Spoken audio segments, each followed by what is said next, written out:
I'm gonna need you kind folks on the internet to ignore the sunburn on my face that looks like I dipped my nose in red paint.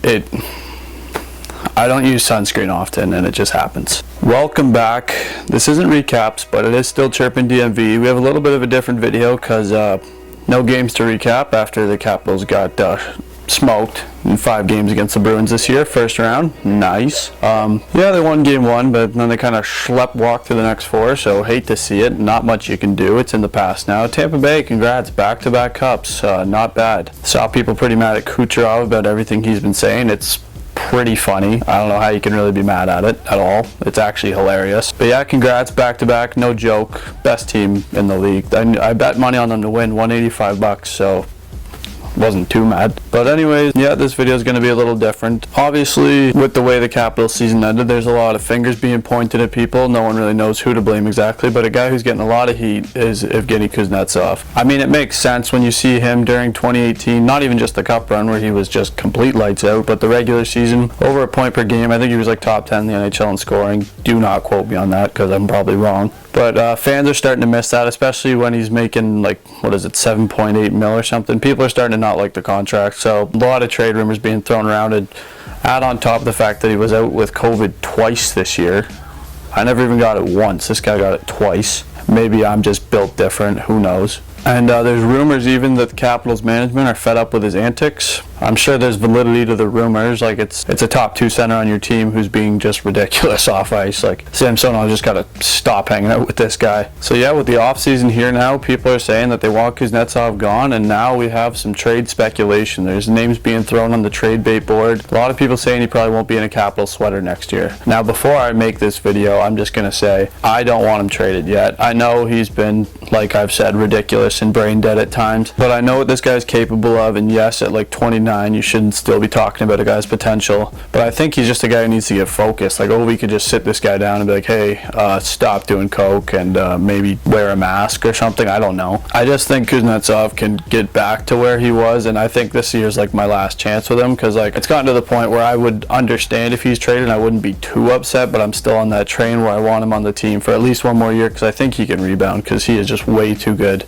But anyways, haven't even said what I'm doing in this video. So we threw out a tweet on Chirpin DMV asking for people's Kuznetsov trades, what they think. Thing got like 11 replies, just exploded. We're a pretty big deal. How am I going to get through 11, right? Like, geez, I only have so much battery in this camera. I'm going to go through and review your guys' potential trade scenarios, see how I feel about them. Like I said at the beginning of the video, like, I don't really want them gone, so I'll probably be a little harsher than most people would, but that's just because I am the most biased person on planet Earth. But with that underway, let's just dive into it. Let's get ready.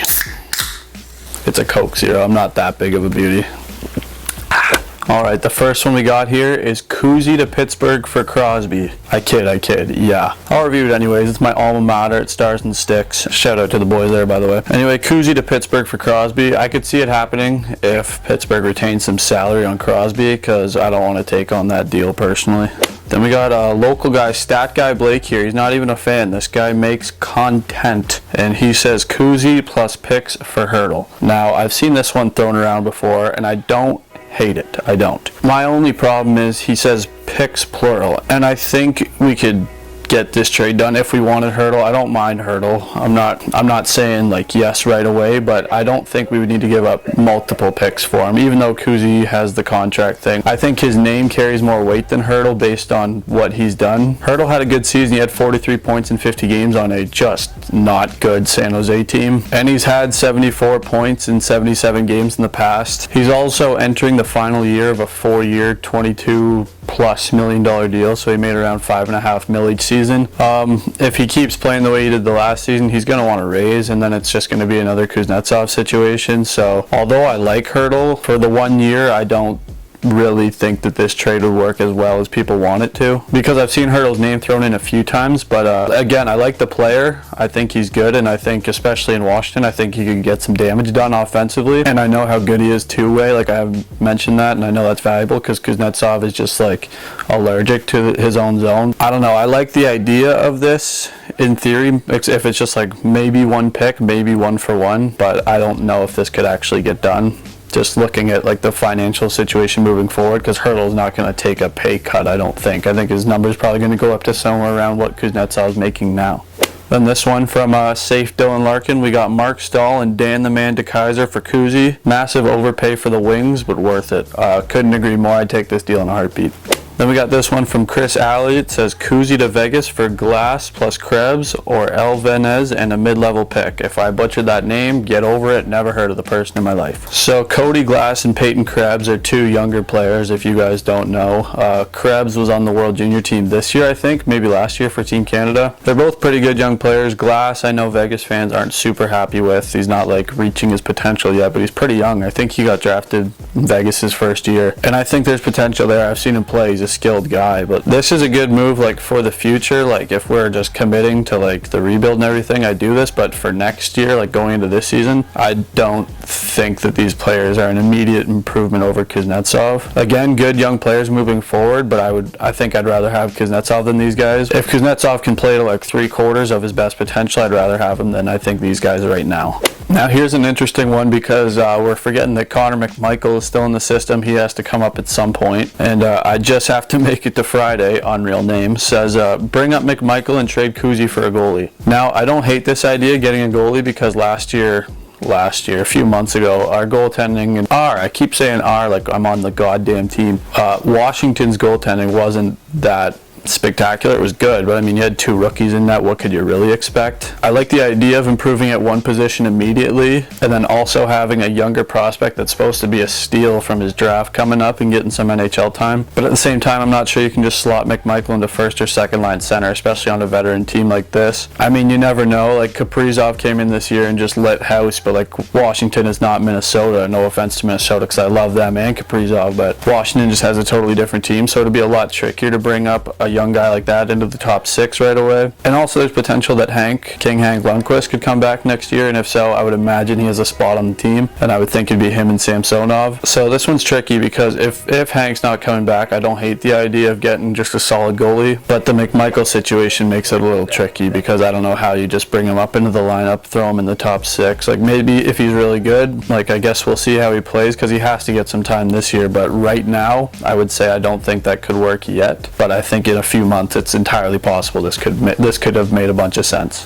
All caps Collins says Kuzy for Zegras and a 2021 first. Now this one I would have to seriously consider because Trevor Zegras, this guy's a stud. I know he hasn't like lit up the NHL yet, but what do you expect? He's played like what, half a season? He spent most of it in the A where he was dominant. Yeah, Zegras this year, 24 games played, 3 goals, 10 assists, 13 points, not bad at all. But the AHL, 17 games, 10 goals, 11 assists, 21 points. This guy is not an AHL player, needs to be in the NHL. He's an elite playmaker. He's so good. And I mean, if we could get him, wait, what position does he play? Oh, he's a center. Shit, I didn't know that. Okay, if we could get Zegras and a first, I'd probably say yes. I think this deal, I'd probably say yes, go through, because I think, even though I was just talking about how McMichael's a little young to be slotting in up there, I think Zegras is a little bit different. I think he's a little bit more elite than McMichael right now, and if you're getting a first, I mean all day. I don't know if Anaheim would take this, but I would take this for sure. This is the one trade so far where I'd say yes, I would get rid of Kuznetsov for this. Hockey Totem said, woof, this thread is f***ing chaos. Yeah, I hear you. And then we have Michael YFF, maybe Michael Yuff, I do not know. Says, great question. If the Caps think McMichael's ready to be 2C, maybe a Kuzy for Tarasenko trade. Tarasenko's name is one that's being thrown around a lot right now because he requested a trade from St. Louis. Again, McMichael, if they think he's ready for 2C, it really changes everything. I'm not positive they think he's ready to be a second line center yet at all. And Tarasenko's interesting because obviously the last couple of years he hasn't been great. He's just been battling injury and surgeries and everything. 2 years ago he played only 10 games, but he had 10 points in those 10 games. And the 2 years before that he was a 65 plus point player. In each season he had 33 goals. He was always the guy behind Ovechkin back in the day like 2015, 16, when people would say like if anyone else can score 50, it's Tarasenko. So if he's healthy, he's a total game-changing player. But I'd say right now, he just has a big question mark next to him, and us being unsure of him is almost equal to our problems with Kuznetsov's inconsistency, in my opinion. You just don't know what you're going to get. Not to mention he makes like the exact same amount as Kuznetsov, but just for a little bit less amount of time. I think he only has like 1 or 2 years left on his deal. He's also a winger, so it's interesting, like, who are you going to slot down unless they expose a top winger in the expansion draft? I don't see how they could fit him in the lineup, because if McMichael comes up and plays 2C, you just have a top 6 again, unless the only player I see them bumping down is like TJ Oshie, but I don't know. Having him on the third line, you may as well, like, obviously I don't want him traded, and if having TJ Oshie on a third line is like elite, but if you're paying that much for a third liner, that's kind of questionable. Like, you may as well trade him or let him get exposed in the expansion draft. So I think getting Tarasenko just puts more question marks in the lineup than there is right now. SK Montreal Canadiens fan, and then his @ is @all Caps fan 8. Buddy, pick a team. He says Kuzy to Edmonton for Connor McDavid. Well, the deal sounds good on paper. I think McDavid's a little inconsistent. Bryce Jerkovac, again, sorry if I butchered your name, says Kuzy, Copley, and a 3RP for Eichel. I'm not positive what 3RP is. That's bad me for not knowing. If it is, let me know. Like third right pairing D? Is that what that means? I'm not sure. I mean, I'm going to guess it's someone of not much value for Eichel, and I'm so stupid, it means third round pick. Oh my god, I just clued into that. Okay, well, as much as Eichel would be unreal in Washington, I'm so stupid, I'm sorry. Anyways, as much as Eichel would be unreal in Washington, I don't think Buffalo would take this. Or actually, maybe they might. They gave up Taylor Hall for literally a box of scraps, so I don't know. It's impossible. Don Sweeney was able to build this in a cave with a box of scraps. And finally, from Charlie McManus, t-shirt guy, if you don't know him, and Capitals legend. He says Kuzy to Philly for Gritty. Well, Charlie, Gritty looks like an ex-con who just has a major cocaine addiction, so why would we swap one coke addict for another? Anyways, guys, that's it for this one. Let me know if you enjoyed it. This was something new I thought we'd try. If it went terribly, just let me know. I'll throw my camera out the window or something. I won't need it anymore. Thank you to everyone who asked questions, even though I knew like 3 of the people who asked. You gotta start somewhere, right? But it was a lot of fun, actually. I hope my limited amount of hockey knowledge shone through here. Is that a word? Shone? Isn't that like past tense of shine? That's what I mean, whatever that word is. Hopefully you'll see more from us this offseason. There's not a whole lot to talk about until the expansion draft and all that jazz goes down. So check out my latest blog if you haven't. It was top 5 most valuable Capitals of the last season. I got a lot of help from Sam Pell, the Washington Post, just unreal. She's so smart and I'm just so dumb, so it was really helpful. But anyways, thanks for watching. Stay tuned for what we have coming out in the near future, and let's make Kuznetsov the captain. Peace out.